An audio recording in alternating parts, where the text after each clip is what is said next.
No, sir, I couldn't attend it. I was busy at the moment. All right. Like, are you like studying psychology parallel in school, or are you private completely? I'm private at the moment. Or is your first time attempting psychology? Or have you studied psychology before? I have been studying it, but like for my own interest, like not through an institution or something. All right. Like I Uh, had some, yeah, yeah. You're saying? yeah, I had some private interest in it. So like I used to get into it from like an angle of body language and stuff, like reading people. So like not, as you'd say, not officially I've been in psychology. All right. All right. All right. Apart from psychology, what other subjects are you giving this exam session? I'm taking biology, Biology, sociology, and sociology. psychology. All right. So we're gonna start from a fresh psychology. Have you? What book do you have for psychology currently?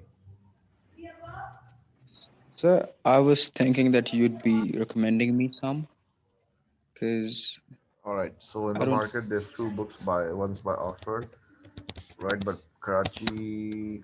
Are you situated in Karachi, or where are you? I'm in Islamabad right now. All right, Islamabad. I think Islamabad or Punjab region uses mostly the Oxford book, right? Uh, and Karachi or Sindh region uses the Cambridge book. The Cambridge book. The author for both of the book is uh, yeah, Russell, and for Oxford is Craig Roberts. This book, Oxford book, is going to be helpful, especially for in-depth study and revision notes, because the way it's Hmm. structured. Cambridge is to just give you a brief idea, as in it's easy. It is very easy to read, right? But it's not complete. So like it's just good for introductory aspects, but Craig Roberts is because in depth it can get a bit difficult, but mostly these two books are your way to go. I'm gonna make sure that I design my lectures in a way that you don't miss out anything from these two books, but these two books are recommended according to Cambridge. So I don't know in Islamabad what's available, what's not available. All right, so we're gonna start with a basic building block of psychology. Before that, I have to ask you, you are for AS or A2 both? I think I am for both, but I'll be giving AS right now. So you're not the composite student. No, I Uh, I thought, but I need to talk about it to my family. So now I'm not really sure about it right now. because A2 psychology isn't gonna be like A psychology. Think of it as another subject. Yes, some principles are connected, but I'm gonna say 10%, 90% is completely different subject. So like you might consider that while talking to your family. Anyways, I'm gonna start off with the basic building block of psychology. So when you buy a book or any book on psychology, right?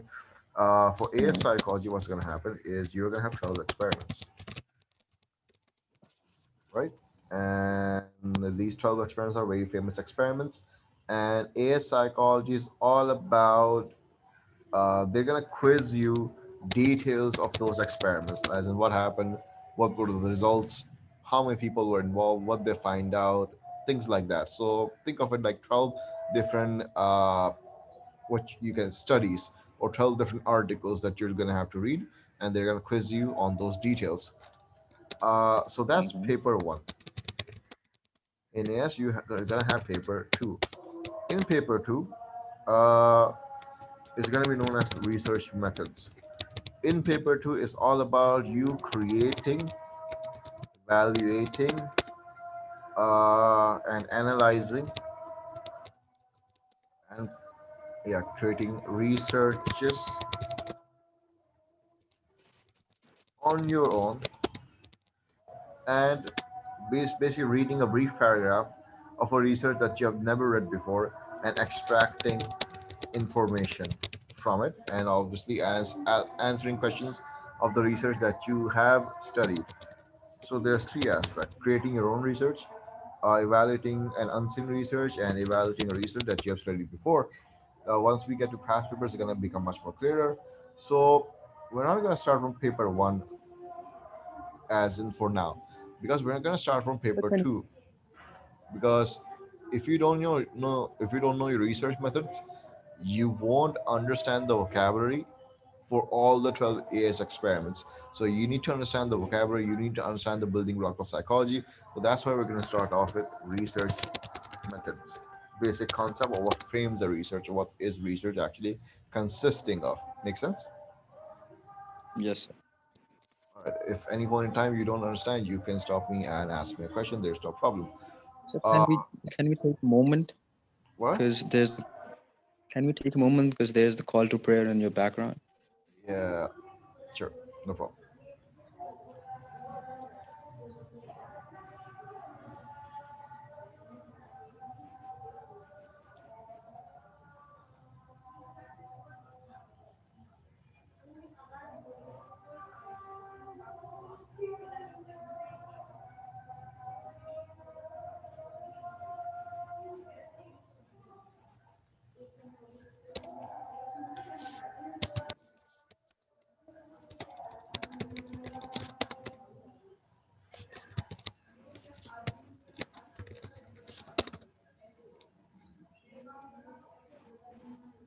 All right. So basically, whenever you encounter psychology, right, they're gonna ask you a question of what is basically a psychological experiment, or why do we do experiments in psychology to begin with, right? What's the purpose? So the answer to that question would be that,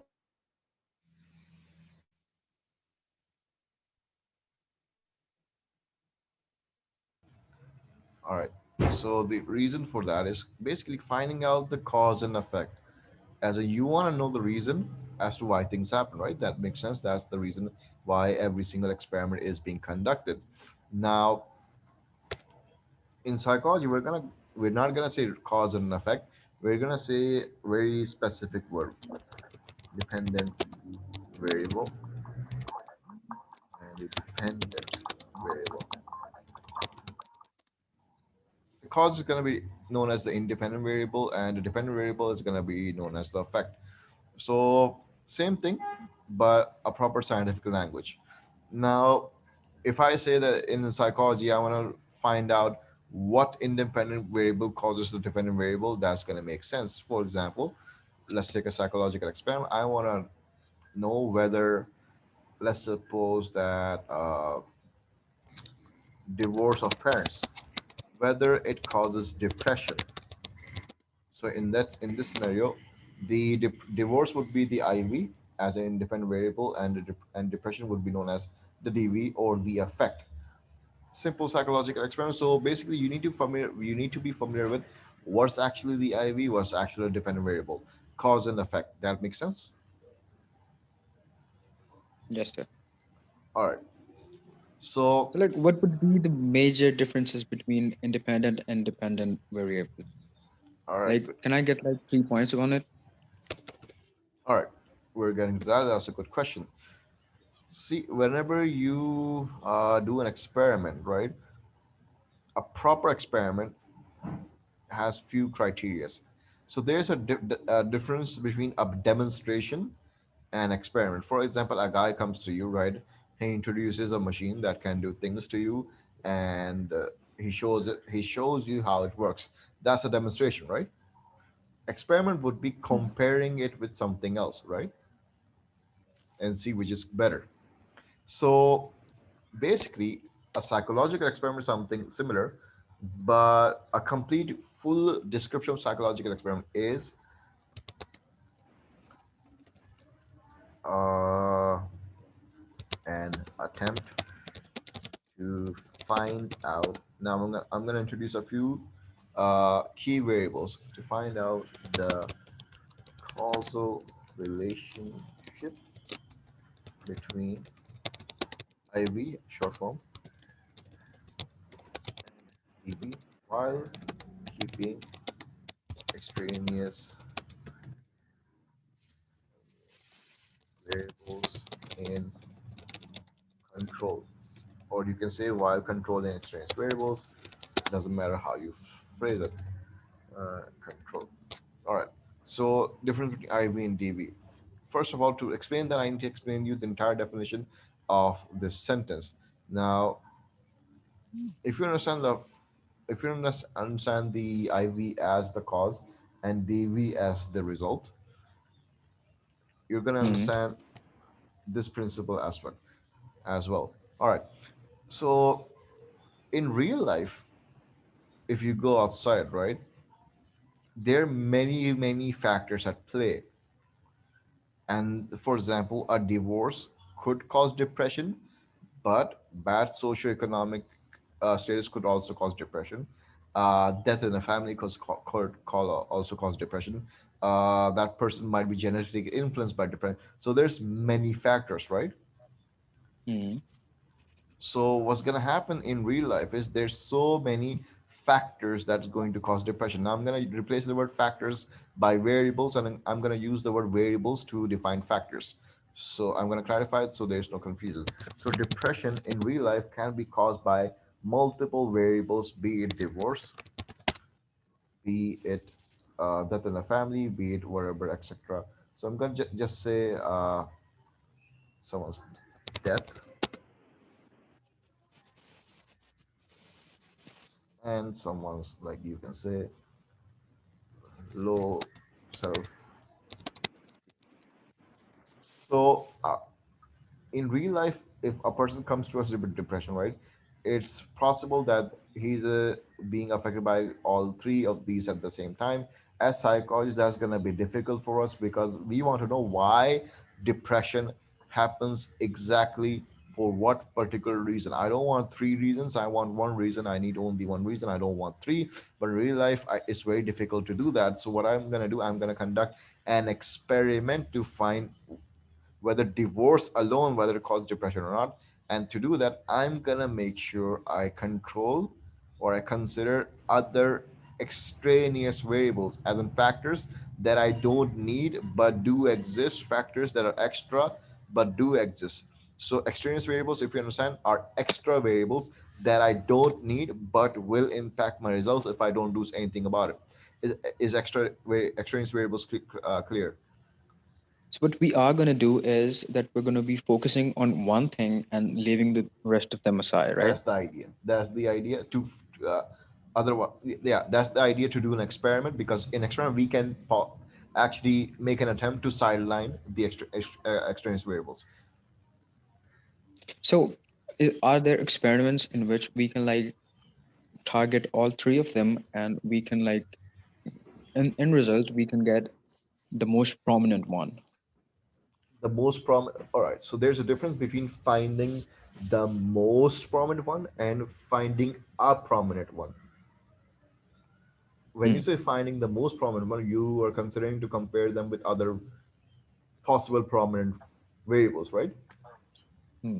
And when you say a prominent one, you want to find out cause one reason, right, and ignore the rest. So so when you say a prominent reason, causal, but when you say most, I'm going to tell you what that means. Think of it this way: your height is how much? What's your height? About 5'7". Why are you 5'7"? You can say genetics, right? Yep. What else? What Diet. else? I don't think there's much more to that because like my family, all of them are short as fuck, and I'm sorry. Diet. So no, it's not that. I'm an athlete. I work out a lot. All right. So I eat a lifestyle. lot. Like, Lifestyle. hmm? Does lifestyle matter?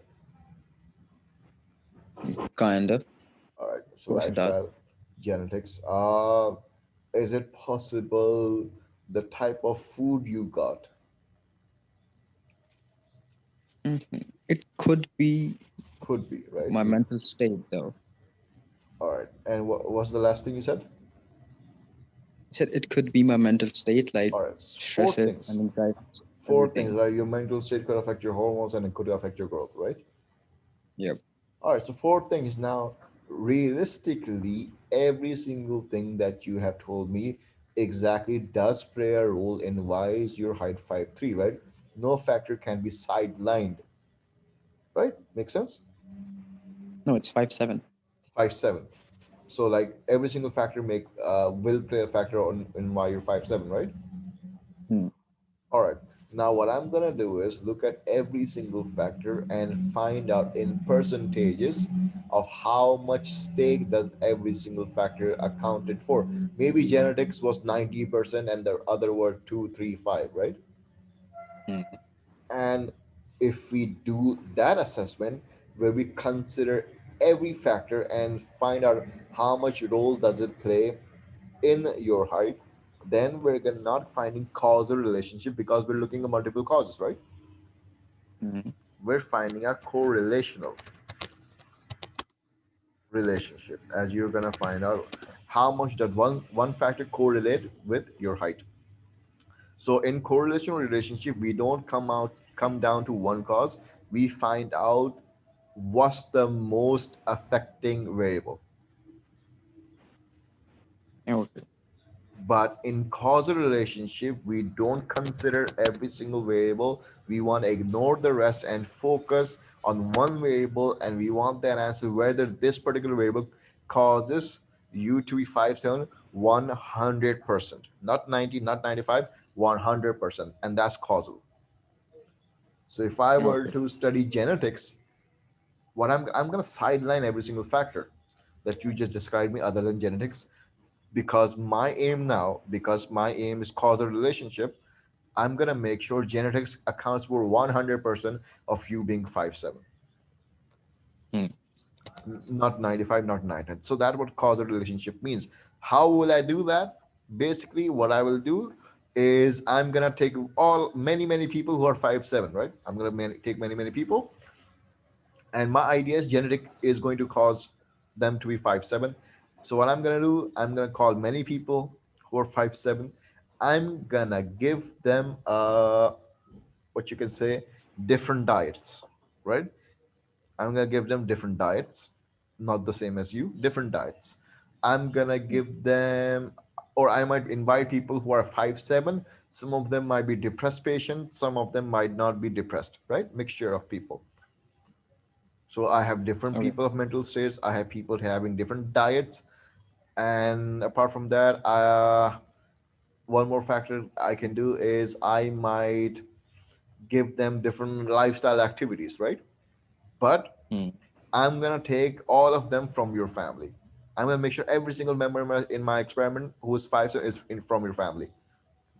Hmm. That because I need to make sure it's genetic. So let's suppose everyone eats different food, everyone has different lifestyle, and everyone has different mental state. But because they're your family, everyone's 5'7". Will this prove that genetic is 100% accountable for everyone being 5'7"? Yes. So by keeping one factor constant, that being the genetic linkage, everyone from being from your specific family, no one else, I'm keeping the genetic factors constant, right? But I'm shifting everything else to see whether if I shift everything else, and if still people are 5'7", it means that genetic is 100% causal relationship. So that's what I mean by controlling extraneous variables. That's how I control other variables that I don't want. So that's the process sometimes a psychologist would use. So to do this experiment, let's suppose he picks many people who have been divorced, right? Hmm. But let's suppose he picks half of them who have death in a family, half of them who don't have death in a family, right? Okay. Let's suppose he picks also half of them who have low self-esteem and half of them who don't have lack of self-esteem, right? Okay. All right. And let's suppose the people who are divorced but have no death in their family and have high self-esteem have depression. What does it mean? That these two factors then don't account for depression, only this does, right? Hmm. So that's how I control my extraneous variable. There's a process to it. I'll explain to you roughly. And that's what I want to do in a psychological experiment, is narrow it down to one cause. That's the whole and sole aim. Make sense? Oh, yes, it does. All right. So extraneous But it variables. could be like Yeah, we were saying. one of the we're seeing like a patient comes in and he has all three factors present in him, and Yes. then we see that this particular, as you took divorce, so like divorce has been triggering both of the rest of the two.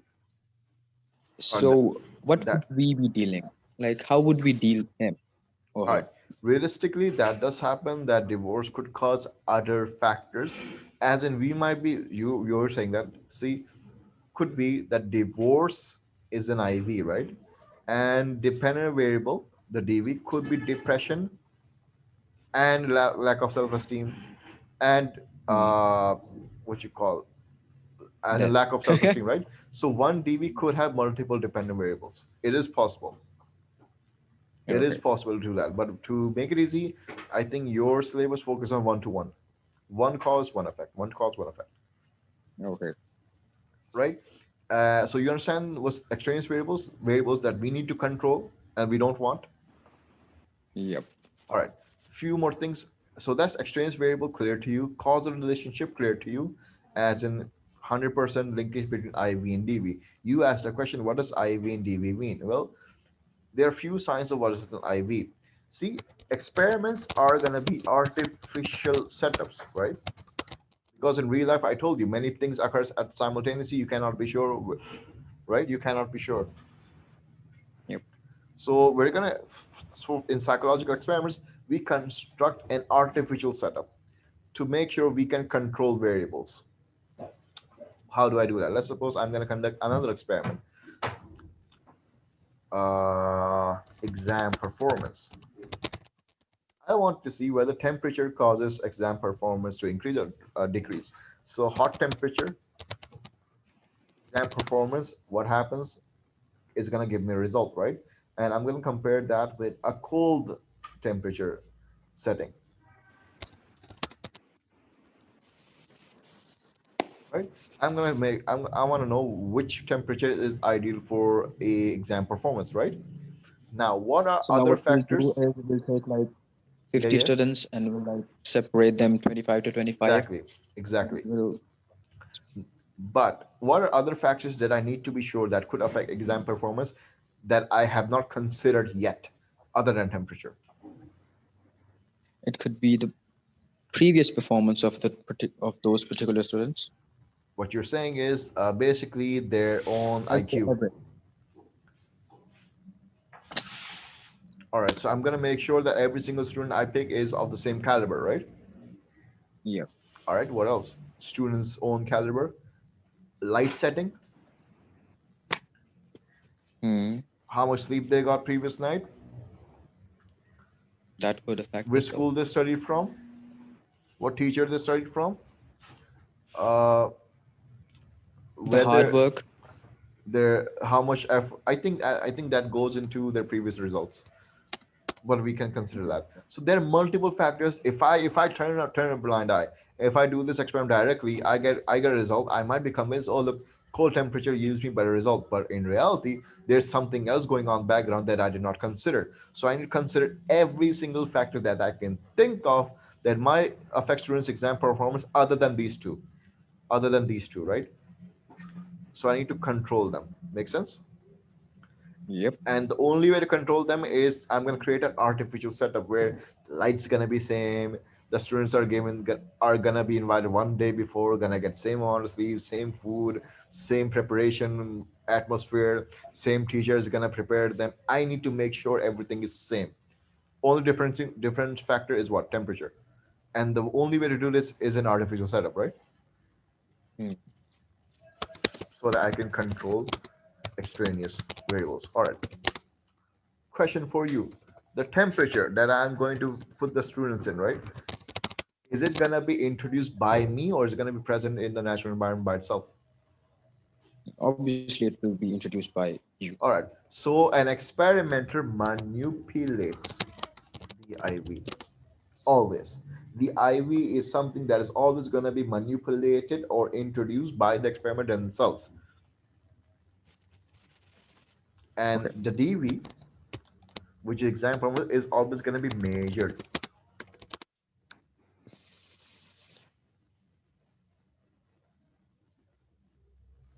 So IV, what is it? Yeah, you were saying. I didn't say anything. So to define the dependent variable is a variable in a psychological experiment where it is measured, and independent variable IV is a variable in a psychological experiment that is manipulated by the experimenter. Okay. So, like, can we manipulate someone into changing their dependent variables? You how would you change the dependent variable? You can increase or decrease the dependent variable. Yeah, as in you can increase the exam performance or decrease the exam performance, but are you going to touch the exam performance directly, or are you going to touch this to influence the exam performance? You're going to touch No, these, like, right?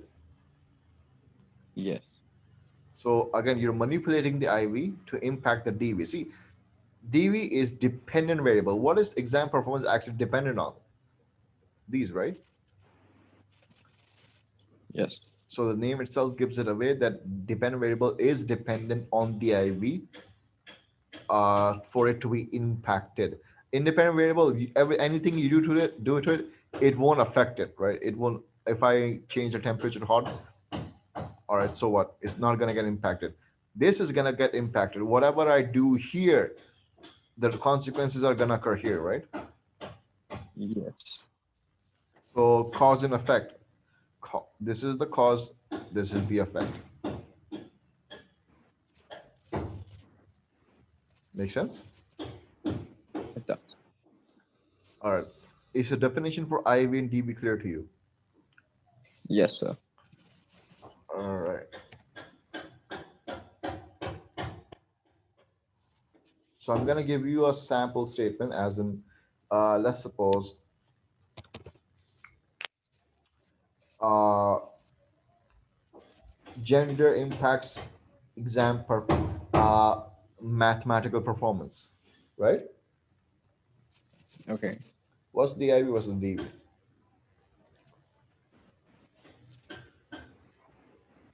The gender would be the IV, All right. Nice. and the result would be dependent The difference in variable. math performance would be the DB, right? Now, some students say, how can you manipulate the gender? You can't change people's gender. That's not what manipulating means. Manipulating means basically introduce who has chosen to Like, introduce how we can do it? what? How we can do it is give in a set number of females and males. So that would be manipulating our IV. Yep, basically choosing an IV or making an IV into that particular manner is going to be known as manipulating, not directly changing people's gender. That's not what manipulating means. Yep, All right. So absolutely. IV to be clear to you. All right. So that's one factor down. Uh, so basically, now we're going to talk about operationalization. And and this is the most difficult part for students, most challenging part of operationalization. You don't know what operationalization means, simply remember a simple phrase. What do you mean? All right, let's suppose a car was going fast, right? A police comes to you, car crashes, you're the witness, police comes to you. What did you see? You tell the details, and the policeman asks you a very critical question that could help him determine who's wrong, who's right. He asks you, how fast do you think the car was going? And you would say,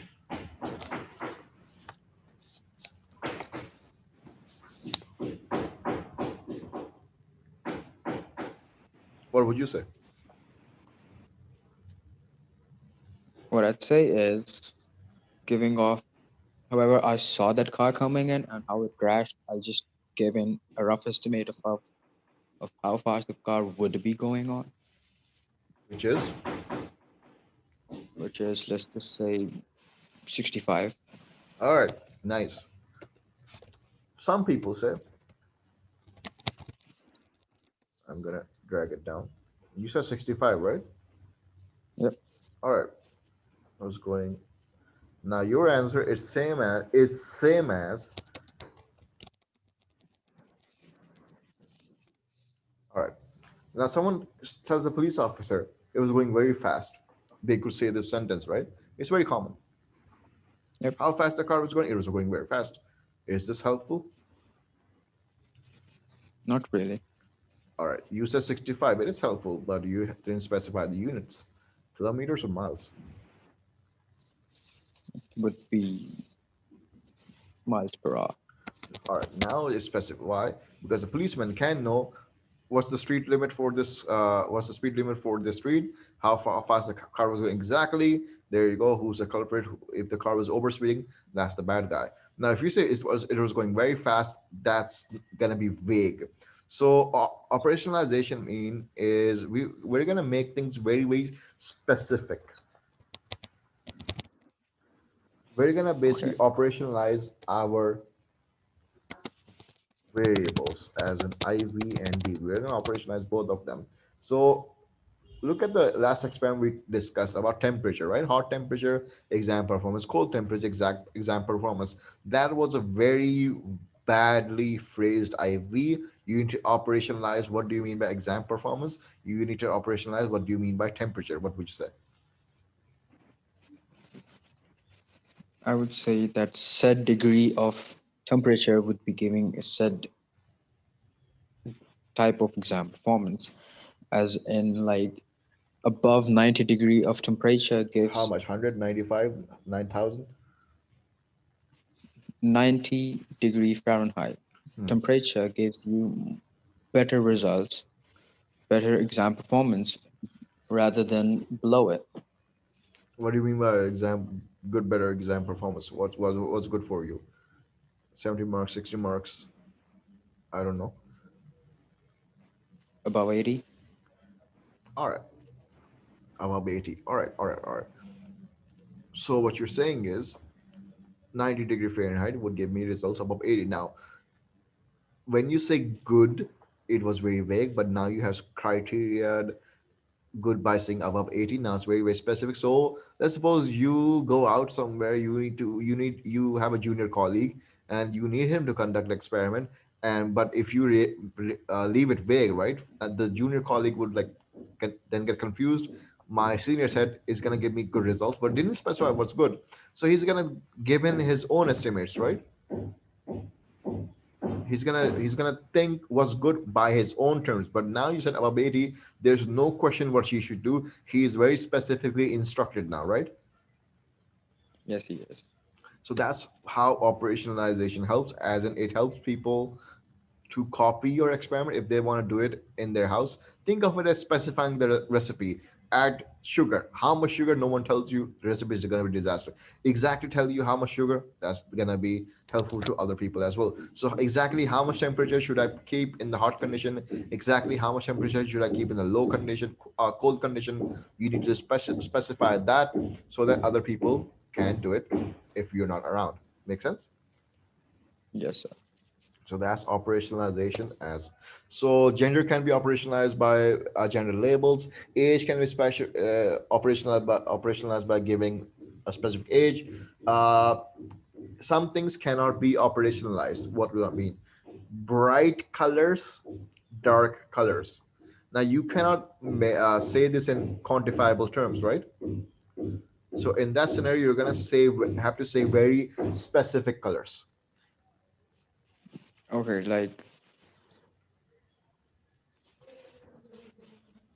as like in bright walls. Brightly colored walls make people happy compared to dark colored walls, right? Now you need to specify what you mean by dark color, what you need to specify what you mean by light colored. okay, so like light purple color makes people more happier than a darker green shade. Exactly. So you specify what you mean by light and dark, therefore people will no longer have confusion. So that's operationalization. All right. Is everything clear so far? Yes, sir. All right. Now, see, when we do a an experiment, everything's gonna tie down together. What they're gonna pick an experiment. They're gonna ask you in paper one, what's the IV and DV for the experiment? You're gonna have to recall. So this principle concept building is gonna help you identify the IV and DV in the researchers that are gonna study afterwards. And when you construct an experiment later on in your paper two, you're gonna have to operationalize the IV and DV that you yourself have given. So students cannot do that because they don't know how to operationalize it. So this is gonna help you conceptualize how to specify your IV and DV. Uh, Last thing, a psychological experiment can be conducted in three settings. These settings are known as lab, field, and naturalistic. Now, these three settings, I'm going to draw them on a spectrum. Let's suppose that the spectrum, where is it? Where is it? Yeah, there we go. All right, think of it as one end being the realistic and one end being artificial. So this is artificial, and the other being realistic.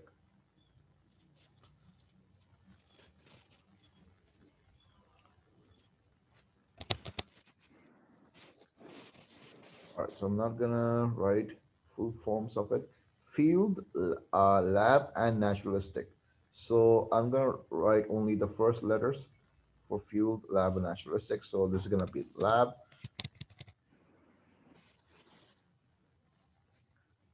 Let's suppose that this area would be right here.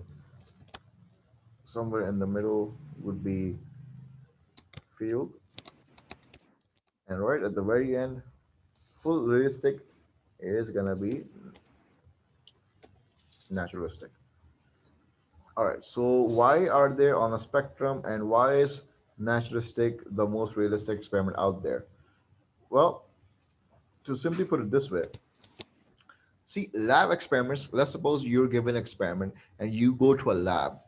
Lab experiments are going to be purposely built to find that DV according to that IV. As in you remember the exam performance temperature. Now that experiment is gonna that room is gonna be purposely built to for that specific temperature to control that specific amount of light. Is gonna be very very plain so that exams can be assessed. It's gonna be very purposefully built. So that setting is artificial, right? It's not natural.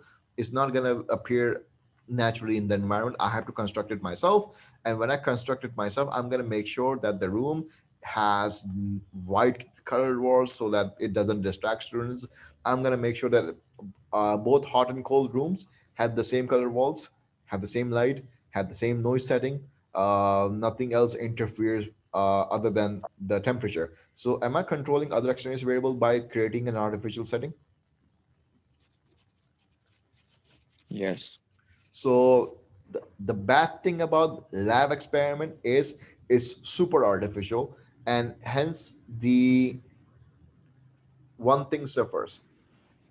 The results that you get could be stated that it is only going to be a is going to only going to appear in that specific location, in that specific setting, in that specific room. Nowhere else will this result come because it needs certain ideal conditions to exist. So basically So what I'm gonna yeah, what you we were can saying. say is that these results will only be contemplated in a controlled environment, right? Yep. So you're gonna say these are it lacks uh what external validity, as in this cannot be seen anywhere outside. Anywhere outside, the validity of these results drop. So it's gonna lack external validity. But I'm gonna ask you this question. But if we conduct it in a lab setting where it's everything controlled, can I have the best chance to find out the causal relationship because I'm controlling everything else? Well, all you will get is the desired result you want. You won't be getting a realistic Well, result. I might get a result that I'm not expecting. As in, I might expect students to perform good in hot, but the results come as people are performing good in cold. So I might not get the desired results. I might get the unexpected results, but will I get Up you or will get, but what you will get is a black and white picture, right? Like yep, if it's this or that, like there yep. won't be a middle part in there. So so when we get a causal relationship, right? What experimenters are going to say that it gives me an internally valid result. Internally valid result means that the procedure was so sound. There's no doubt that there's a third factor involved. There's only two, and I'm 100% sure of it. So the process was valid. So that's what internally valid means. Make sense? Yes. And externally valid means that the results cannot be seen outside of what I have created. So that's what external valid means. Make sense? Yes. All right. So lab experiment, if you think of it this way, is a trade-off. If you want internal validity, you go for lab, but it's going to compromise your external validity. Lab experiments are going to be highly standardized because we have equipments, right? So it is going to make it easy for people to replicate it, and it's going to be reliable. Two new words you have come across: validity and reliability. Reliability is how easy it is that things are standardized to an extent that it can be replicated. So if I conduct it in a lab, everything's standardized. So can I recreate it somewhere else? Yes. So is it replicable? Yes. Hence, is it reliable? Yes. Reliable, in other words, is will it give me the same result again if I do it? Validity, validity means that is the result that I am going to get, whether I get it again and again and again, or whether I get it sometimes or I don't get it sometimes. I don't care about consistency. I don't care about consistency. What I care about is this legit? So legitimacy is validity and consistency is reliability. Okay. Make sense? Yes. All right. Now, field experiment. Field experiments is gonna be conducted in a realistic setup, but the IV is gonna be introduced by me. As in, I'm gonna introduce a scenario. The scenario is not gonna be present realistically by itself. What do I mean? Let's suppose that I want to investigate which color things do people buy the most. So I go into an already existing shopping mall and I set up two stores, the red store and the blue store. These stores are set up by me, right? Yes. But I do it in a realistic environment. So that's field. If I did it in an artificial environment, as a make up a giant fake shopping mall to only accommodate those two stores, artificial. But if I do it in an already realistically existing mall and I do it there, I introduce my IV there, that's a field experiment. Like doing something in the realistic world with a controlled environment Not controlled. is known as right? Realistic. All right. So if I do the experiment as in I want to see red and blue, right? Blue store and red store. Which people go to that store and buy the most, right? That's my objective, right? Now, realistically Yeah. speaking, are there going to be other stores present in the store that's going to distract people? Yes. So is there a control? No. I have less control now because there's so Okay. many other factors at play and I cannot shut down stores, right? It's there. I have to live with it. So the results now I'm going to get, are they gonna be internally valid? No. There Because may be yes, way. because now extraneous variables have occurred. Let's suppose there's a purple store next to it that hasn't distracted my buyers. On top of a white store was having a 50% discount. That could have also have been a variable that have could have played people's decision, right? So extraneous variables have now impacted my results. So my results are contaminated and no longer legitimate. But are my results realistic enough that it could have been seen somewhere else as well in other shopping malls? Maybe. So it is realistic enough. So it's gonna have high. external validity but low internal validity. Yes. All right. Now, are my results gonna be seen again if I do there again? Possibly, maybe not, because things keep changing quickly in a real environment. So I might not get the same results again, right? Yes. So if I do it in a field setting, reliability drops down, internal validity drops down, external validity remains high.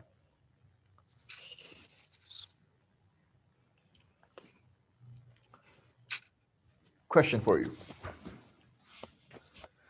Question for you is, now let's suppose I set up a store in, and it's going to occur for both lab and field experiment both. Could people figure out that they're being studied,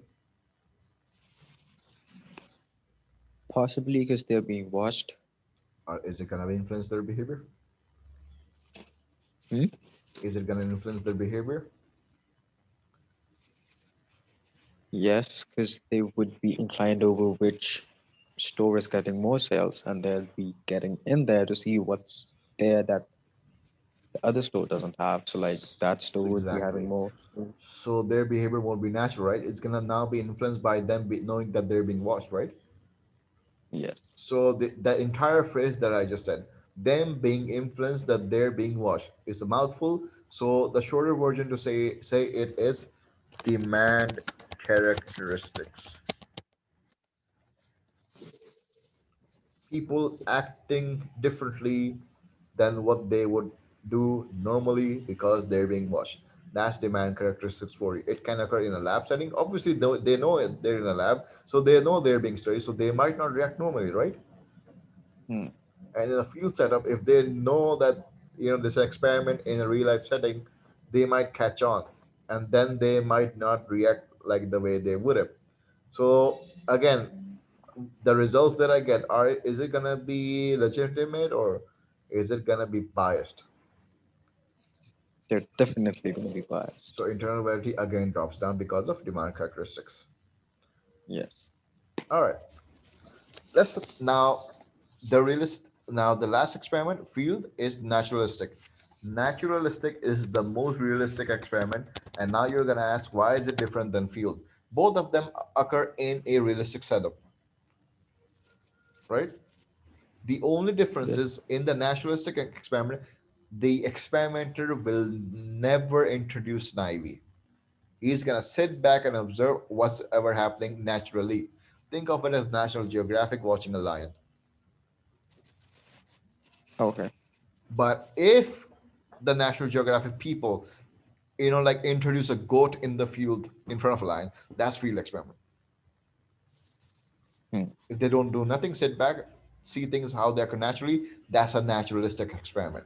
In a naturalistic experiment, because no IV has been introduced, can people have demand characteristics, or are the chances going to drop down? I didn't get the question. All right. So in a naturalistic experiment, you don't do nothing, right? You just sit back and watch as things happen naturally. Yes, Think of it, you go outside and sit in a park and watch people. Will people have demand characteristics, or they're just going to behave normally? not no, No, as because they wouldn't know all right. that So I'm. they wouldn't know. So the results are hence not going to be impacted, right? So naturalistic experiment guarantees the least amount of demand characteristics. Number one. Number two Yes, is the most externally valid, but the yes, least internally valid and the least reliable. yes. So everything has a Because trade-off. every time I go out, there's going to be different people with different opinions and different actions. Hmm, exactly. You might not get the same people again.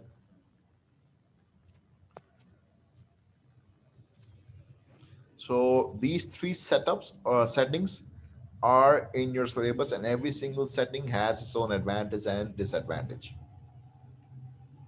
Okay. All right. So can you recap quickly of what we've covered today? So firstly, we covered our independent variables and dependent variables, Hmm. which are our input and our results. And after that, We'll be having our causal relations, Hmm. and then we'll be having our extraneous relations, Variables, variables, variables. variables. Factors that you don't want but you need to control. Otherwise, they can impact your results. Hmm. And after that, we talked about our experiments, which could be lab, our field experiments, or naturalistic And these three are experiments. known as settings. Settings. Okay, settings.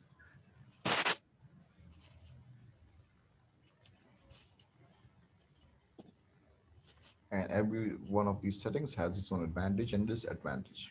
Right? Yes. Is there anything you need me to clarify or did not understand? Okay, so what I'm not getting is, am I gonna be the only one? I don't know. There were other students. I don't know what happened today. If it this plans out, then yes. Otherwise, I don't know. For today, yes, you are the only one. Okay. Well, I really loved, legitimately loved this class with you. All right. So inshallah, I'll be with you. All right. That's good to hear. All right. So I'm gonna run out of time. So there's another class that I'm expecting right at 2 o'clock. So I'm gonna sign off, right? But if you have any question, you can post it in the group that you're added. Are you added in that group on WhatsApp? Yes, I am. You can voice note questions anytime, anywhere, no problem. All right. Okay, sir. All right. Taking care. Take care. Sign off.